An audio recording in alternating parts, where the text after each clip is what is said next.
नमस्कार, हरियाणा विशेष देखना आप आपके साथ, मैं हूं आयुष सूर्यवंशी। कृषि अध्यादेश पर जारी घमासान के बीच प्रधानमंत्री नरेंद्र मोदी ने साफ किया कि लोकसभा में पास हुए कृषि से जुड़े विधेयकों ने किसानों को अनेक बंधनों से मुक्ति दिलाई है, उन्हें आजाद किया है। लेकिन जिन्होंने दशकों तक देश पर राज किया और सत्ता में रहे हैं, वो किसानों को दिग्भ्रमित कर रहे हैं। ये रिपोर्ट देखिए। मूल्य दिलाने के लिए प्रतिबद्ध है, पहले भी थे, आज भी हैं, आगे भी रहेंगे। कृषि अध्यादेश को लोकसभा में पास कर दिया गया है। अब ये तीनों अध्यादेश बिल बन चुके हैं। इन तीनों अध्यादेश पर जारी घमासान को लेकर पीएम मोदी ने साफ किया है कि इन विधेयकों ने हमारे अन्नदाता किसानों को अनेक बंधनों से मुक्ति दिलाई है, उन्हें आजाद किया है। इन सुधारों से किसानों को अपनी उपज बेचने में और ज्यादा विकल्प मिलेंगे और ज्यादा अवसर मिलेंगे। 21वीं सदी में भारत का किसान बंधनों में नहीं, भारत का किसान खुल करके खेती करेगा, जहां मन आएगा अपनी उपज बेचेगा, जहां ज्यादा पैसा मिलेगा वहां बेचेगा, किसी बिचौलिए का मोहताज नहीं रहेगा और अपनी उपज, अपनी आय भी बढ़ाएगा। ये देश की जरूरत है और समय की मांग भी।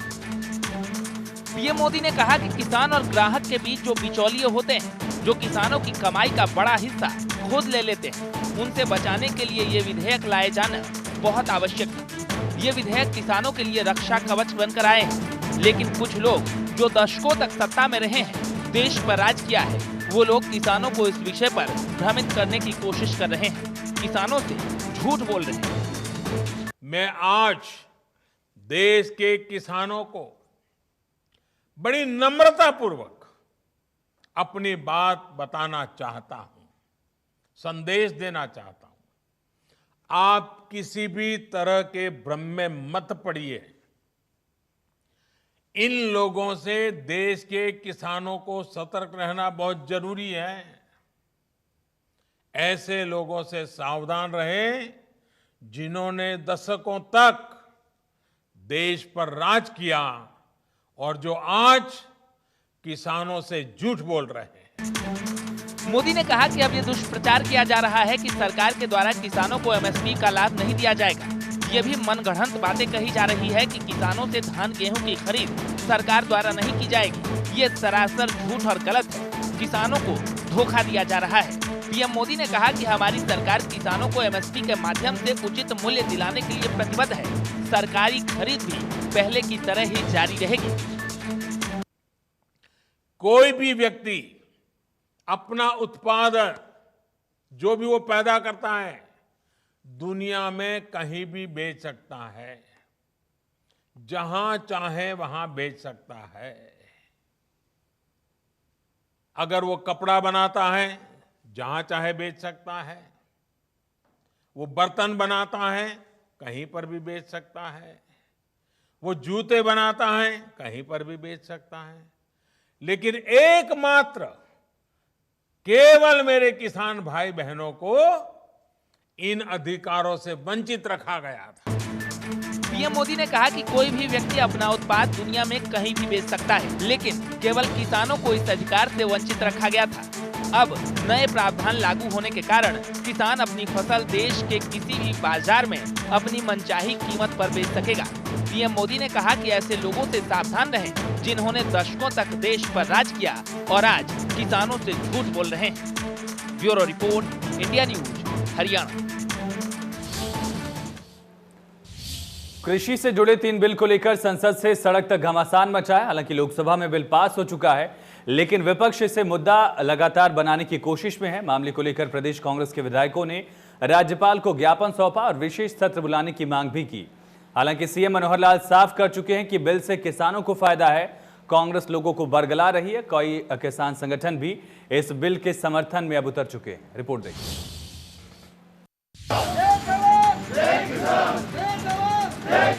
इसको हरियाणा में लागू नहीं होने देंगे। किसानों को आज़ादी मिली है। अब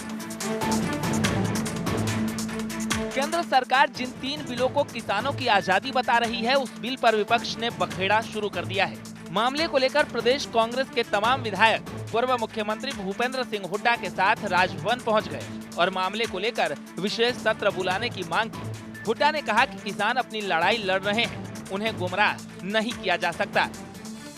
हमने आग्रह किया है कि असेंबली का स्पेशल सेशन बुलाया जाए, क्योंकि वहाँ पे हमने एडजर्नमेंट मोशन भी दे रखा है, एक प्रस्ताव भी दे रखा है।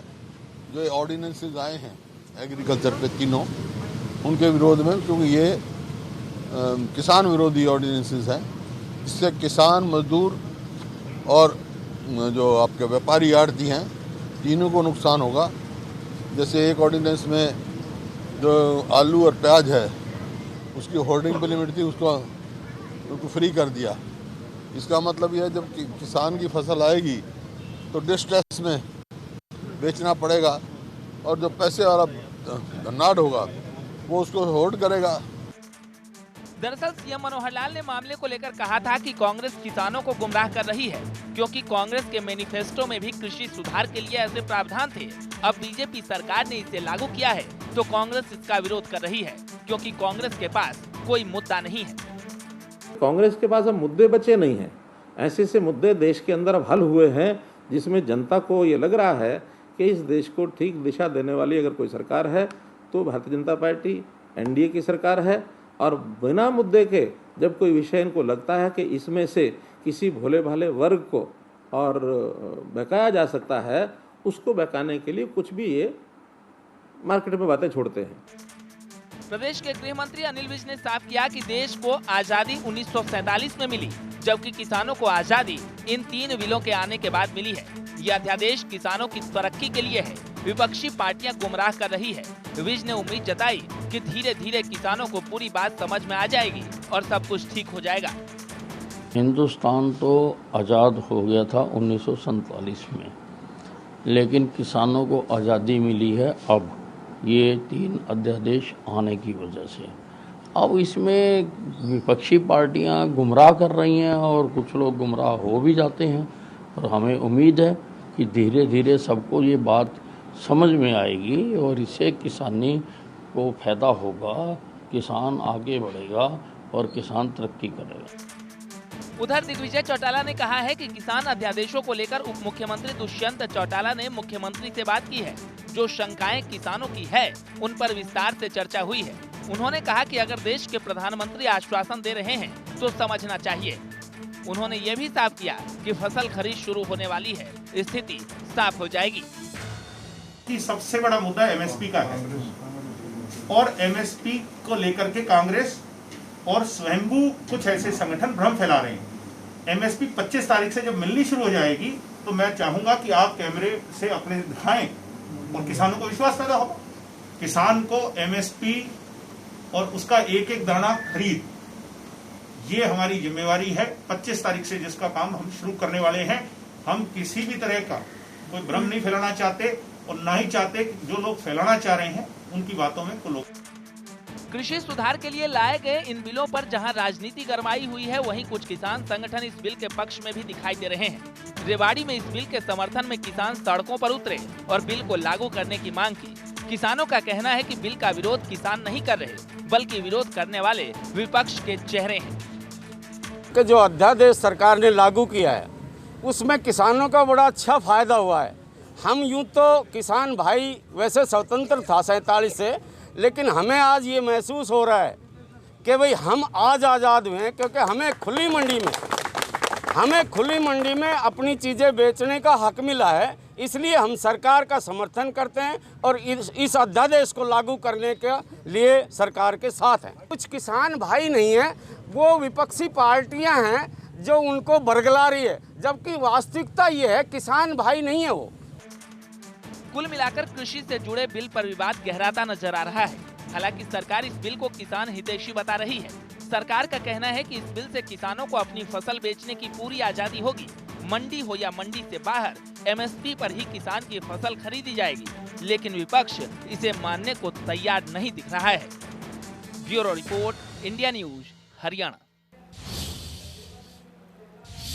वहीं कृषि मंत्री जेपी दलाल ने कांग्रेस पर जमकर निशाना साधा और कहा कि कांग्रेस ने किसानों की हालत खराब की। उनसे बातचीत की हमारे संवाददाता विपिन परमार ने, सुनिए।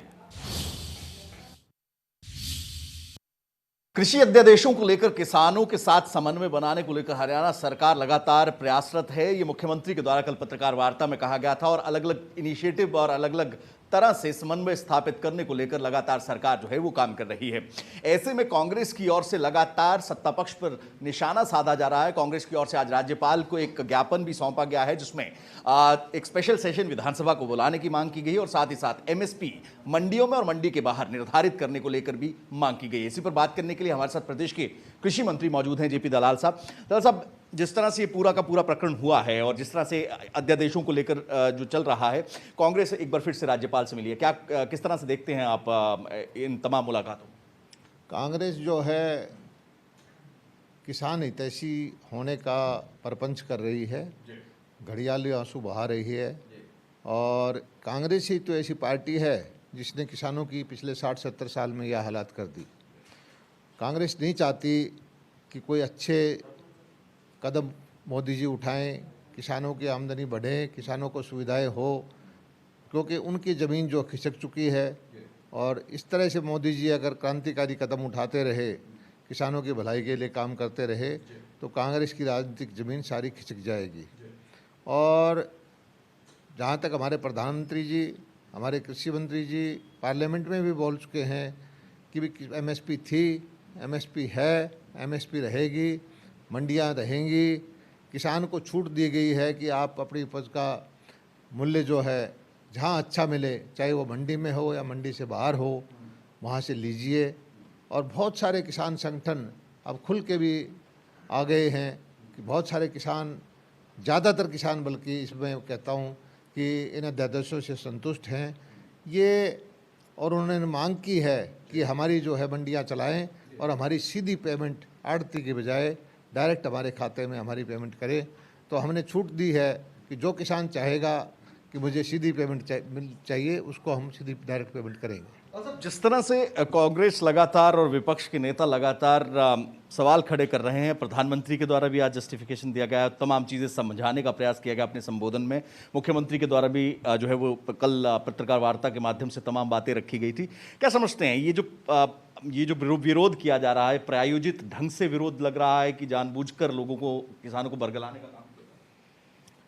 ये जो पार्टियां हैं किसान का हित नहीं देखती, इनका अपना राजनीतिक एजेंडा है कि सड़कें जाम हो, पत्थरबाजी हो, जान माल का नुकसान हो और फिर इनकी राजनीतिक ज़मीन तैयार हो। ये लाशों की राजनीति करना चाहते हैं जिसको हरियाणा का किसान किसी भी रूप में स्वीकार नहीं करेगा। और हरियाणा का किसान कभी भी सोनिया गांधी जी का, राहुल गांधी जी का या रॉबर्ट वाड्रा का नेतृत्व स्वीकार नहीं करेगा। और मोदी जी पे उसको पूरा भरोसा है, भारतीय जनता पार्टी की नीतियों से उसको लाभ हुआ है और हरियाणा के किसान को, किसान के बेटों को उम्मीद है कि आने वाला जो भविष्य उनका उज्जवल है। तो जेपी दलाल हैं जिनका ये कहना है कि किसानों के कंधे पर बंदूक रखकर कांग्रेस पार्टी जो है वो चला रही है, बरगलाने का काम जो है वो किया जा रहा है, जबकि ये अध्यादेश जो हैं वो किसान हितैषी हैं। इसी के साथ साथ फसल खरीद को लेकर साफ तौर पर कहा गया है कि धान की जो अर्ली फसल आ जाती है उसको खरीदने को लेकर केंद्र को लिखा गया है, तो ऐसे में 25 सितंबर तक जो प्रिकॉर्मेंट की जो प्रक्रिया है उसकी शुरुआत कर दी जाएगी। कैमरा पर्सन अजय राणा के साथ विपिन परमार, इंडिया न्यूज, चंडीगढ़। वहीं अकाली दल कृषि विधेयक का जमकर विरोध कर रहा है। इसी कड़ी में अकाली नेता हरसिमरत कौर बादल ने केंद्रीय कैबिनेट से इस्तीफा भी दे दिया। कहा, केंद्र सरकार से कहा था कि यह विधेयक सभी पक्षों से विचार विमर्श के बाद ही संसद में पेश किया जाए, लेकिन उनके अनुरोध पर ध्यान नहीं दिया गया। कांग्रेस के नेता मनप्रीत बादल ने भी हरसिमरत कौर के इस्तीफे को बाहर से लड़ाई, अंदर से भाई भाई वाला करार दिया है। तक ये शंकाएं दूर नहीं होती। आप जिसके लिए ये बिल लेके आ रहे हैं, वो समझता है इस बिल के आने से वो मर गया, भविष्य में सारा पूंजीपतियों के हाथों में और प्राइवेट प्लेयर्स के हाथ में चले जाएगा, उसके बच्चों का भविष्य खत्म हो जाएगा, वो एक अपने जमीन पे एक नौकर बन के रह जाएगा। तो क्यों हम उनसे पहले बातचीत करके ऐसे प्रावधान उसमें ना रखें जिसका वो स्वागत करे। ये समय नहीं है कि किसान का एक आंदोलन शुरू हो। पर लेकिन मुझे दुख जरूर हुआ क्योंकि मैं शायद कम्युनिकेट में कि इसकी किसानों के मन में कितनी बड़ी शंका है। हालांकि मैं लगातार रोज हर एक लेवल पे ऊपर से लेके नीचे तक जो विरोध हो रहे हैं उसकी प्रेस की कटिंग्स, उनकी टीवी की, वो सारी चीज़ें मैं भेजती रही कि ये एक भ्रम नहीं है जो कोई फैला रहा है या कोई प्रोपेगेंडा नहीं है। ये लोग ऐसे ही नहीं कोरोना की महामारी में अपनी जान को खतरे में लगा के बूढ़े से बच्चे तक सब बैठे हुए हैं सड़कों में। लेकिन मैं इसमें असफल रही और आखिर में जब ये पार्लियामेंट में आया, क्योंकि बहुमत है तो बिल तो उन्होंने पास कर लेना, तो मेरी ज़मीर जहां हमारी पार्टी ने विरोध किया, मैंने अपना फ़र्ज़ अदा करते हुए अपने किसानों के साथ खड़े होने का फ़ैसला किया, क्योंकि मैं कोई ऐसे बिल का हिस्सा नहीं बनना चाहती थी जो मेरे किसान समझते हैं कि जिन्होंने चुन के मुझे उधर भेजा है, आज मैं ऐसा बिल उनके ऊपर डालूं जो वो अपने समझते से हमारा भविष्य ख़त्म हो रहा है। सो मैंने अपना इस्तीफ़ा दे के इस बिल के विरोध में मैंने वोट डाली। पिछले 2 महीने में 10-20 बार हम ऊपर नीचे गए, कोशिश की, क्योंकि हमारा फ़र्ज़ है, अलायंस हैं हम, फ़र्ज़ है कि, और किसानी को हमारी सोच थी कि अगर बिल आ रहे हैं इसमें कोई ऐसी चीज़ ना हो जो किसान इसको ना चाहे। हमारी कोशिश ही कि सारियां चीज़ें जो किसान चाहता है इस बिल में लाई जाए। हमने ये भी बात स्पष्ट की थी कि अगर वैसे ही लेके आओगे बिल तो हम अपोज करेंगे। लास्ट मिनट जब हमें मालूम चला कि ये कैबिनेट ये सेशन बुलाया गया है, तब भी हमने बेनती की कि इसको पोस्टपोन किया जाए या कोई पार्लियामेंट की सिलेक्ट कमेटी के भेजा जाए। वो भी नहीं किया, क्योंकि हम चाहते थे कि समय मिल जाएगा कोई और भी बातें शायद हल हो जाएं, पर नहीं किया। आखिर से हमने बता दिया उनको कि हम इसके बोल के ऐसे जैसे लेके आओ हम इसको अपोज करेंगे, और हमने किया। और ਅੱਜ ਹਰਸਿਮਰਤ ਕੌਰ ਨੇ ਆਪਣੇ ਕੈਬਨਿਟ ਬਰਥ ਤੋਂ ਉਹਨਾਂ ਨੇ ਅਸਤੀਫਾ ਦੇ ਦਿੱਤਾ ਔਰ ਮੈਂ ਸਮਝਦਾ ਕਿ ਇਹ ਤਾਂ ਉਹੀ ਮੁਹਾਵਰਾ ਹੋ ਗਿਆ ਕਿ ऊपर से लड़ाई और अंदर से भाई भाई।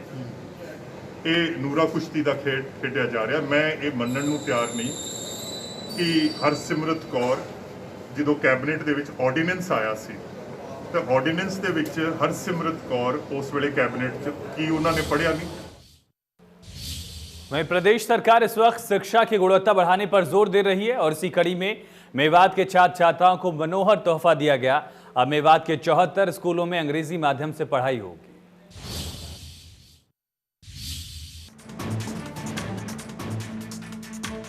प्रदेश सरकार ने नूह को 58 मॉडल संस्कृति स्कूलों का तोहफा दिया है। इसके साथ ही 16 स्कूल जो पहले से मॉडल संस्कृति स्कूल के तौर पर चल रहे थे, वो अब मॉडल संस्कृति स्कूल के रूप में काम करेंगे। अंग्रेजी माध्यम स्कूलों से मेवात की शिक्षा में नई क्रांति का आना तय है। मेवात के लोग और शिक्षाविद प्रदेश सरकार के इस कदम को मेवात की शिक्षा के लिए स्वर्णिम कदम मानकर चल रहे हैं। मॉडल संस्कृति स्कूलों के संदर्भ में स्कूल मुखियाओं की बैठक में जिला मौलिक शिक्षा अधिकारी कपिल पूनिया ने कहा कि इन स्कूलों की रिपोर्ट खंड शिक्षा अधिकारियों के माध्यम से जल्द ही जिला शिक्षा अधिकारी कार्यालय को भेजी जाएगी। मॉडल संस्कृति का मतलब ये है कि ये इंग्लिश मीडियम होंगे, पहली और दूसरी कक्षा में इनके एडमिशन होंगे नेक्स्ट ईयर से, यानी कि सेशन 2021-2022 जो सेशन होगा उसमें। और इसमें एक अलग सी बात ये है कि इनमें सारी सुविधाएं अलग से दी जाएंगी। जैसे हमारे नॉर्मल स्कूल हैं, उनके अलावा इनमें अच्छे टीचर्स जो अंग्रेजी में अच्छे होंगे उनका चयन सरकार अपने तरीके से करेगी, डिपार्टमेंट अपने तरीके से करेगा अगले सेशन के लिए।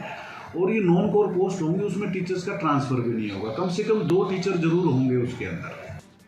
स्कूल में दाखिला लेने वाले छात्र छात्राओं को 200 रुपए प्रति महीना और 500 रुपए दाखिला फीस के नाम पर स्कूल डेवलपमेंट फंड में देने होंगे। उपखंड से स्कूल मुख्यालय स्कूल मैनेजमेंट कमेटी स्कूल के विकास पर खर्च कर सकेगी। तो एक बहुत अच्छी योजना मैं इसको कहूँगा सरकार की कि ये मॉडल संस्कृति स्कूल बना के जो प्राइवेट स्कूलों में बच्चे जाते थे जहाँ पे इंग्लिश मीडियम और इस तरह से सारा तामझाम जो दिखाया जाता था, वो अब हमारे स्कूलों में भी एक शुरुआत है। ये इसमें हमारे कासिम जी 58 स्कूल नए मॉडल संस्कृति प्राइमरी स्कूल वो बने हैं हमारे ज़िले के अंदर। इसके अलावा 16 स्कूल हमारे पहले से ही चल रहे हैं जिनको हम bag free English medium school कहते हैं, वो 16 हमारे ऑलरेडी चले हुए हैं। तो कुल मिला के 74 स्कूल हमारे ज़िले के अंदर मॉडल संस्कृति प्राइमरी स्कूल बन गए हैं। इन स्कूलों से निश्चित तौर पर मेवात की शिक्षा व्यवस्था सुधरेगी। सरकार के इस कदम से बच्चों में नई चेतना का विकास होगा और मेवात के गरीब बच्चे बेहद कम फीस में उच्च गुणवत्ता युक्त शिक्षा प्राप्त कर पाएंगे और जिले के साथ ही प्रदेश और देश का नाम रोशन कर पाएंगे। नूह से कासिम खान, इंडिया न्यूज, हरियाणा। इस वक्त ड्रग्स का मुद्दा बड़े बड़ों के लिए मुसीबत का सबब बना हुआ है। जहां एक तरफ मुंबई में ड्रग्स पर महाभारत हो रही है, वहीं फरीदाबाद क्राइम ब्रांच ने दिल्ली से नशे की बड़ी खेप बरामद की और बड़ी बात यह है कि जिसके ठिकाने से नशे का सामान बरामद हुआ वो शख्स खुद को एनआईए का अफसर बताता है। पूरा मामला क्या है, इस रिपोर्ट के जरिए समझिए।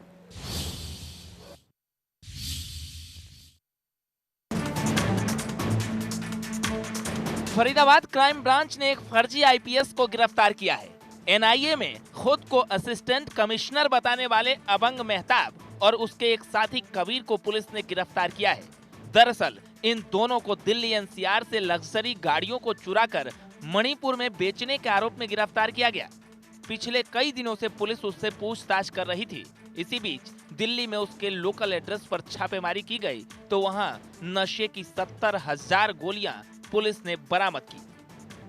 पिछले दिनों में क्राइम ब्रांच फरीदाबाद ने एक नकली आईपीएस को पकड़ा था जो यहां से दिल्ली एनसीआर से लग्जरी गाड़ियां चोरी कर मणिपुर भेजता था। इस संदर्भ में क्राइम ब्रांच फरीदाबाद ने वहां जाकर 2 उसके अन्य साथियों को भी गिरफ्तार कर लिया है।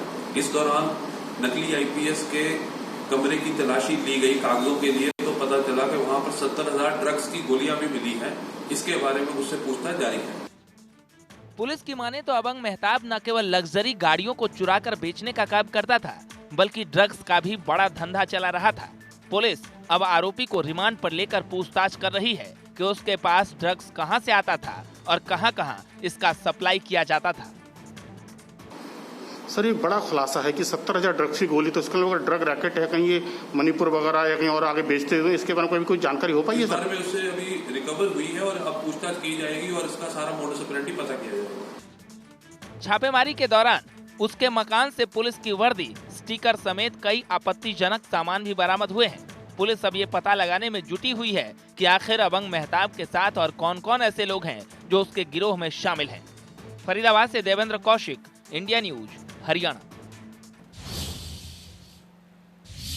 चलिए इसी के साथ हरियाणा विशेष में इतना ही, लेकिन खबरें लगातार जारी हैं, बने रहिए।